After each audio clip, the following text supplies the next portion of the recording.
अस्सलाम वालेकुम दोस्तों, आज हम बात करेंगे विंडो की सबसे important protection tool window defender की आर्किटेक्चर का बारे में। विंडो डिफेंडर बेसिकली दो जगह ऑपरेट करता है, पहला यूजर मोड और दूसरा कर्नल मोड। यूजर मोड वो लेवल है जहां नॉर्मल एप्स काम करती है। यह डिफेंडर कॉन्स्टेंटली फाइल्स डाउनलोड और प्रोसेसेस को स्कैन करता है। जैसे जब आप कोई नई फाइल डाउनलोड करते हैं, डिफेंडर उसी तुरंत चेक करता है। कर्नल मोड काफी पावरफुल होता है।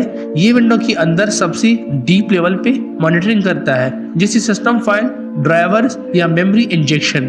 अगर कोई मलवेयर सिस्टम के अंदर छुपने की कोशिश करे तो कर्नल मोड डिफेंडर उसे ब्लॉक कर देता है। तो सिंपल वर्ड में, विंडो डिफेंडर पहले नॉर्मल एक्टिविटीज को यूजर मोड से मॉनिटर करता है और जो ज्यादा डेंजरस चेंजेस होती है उन कर्नल मोड से रोकता है। अगर आपको ये एक्सप्लेनेशन पसंद आई हो तो लाइक और सब्सक्राइब जरूर करें। Thank you so much for watching my videos. Allah Hafiz.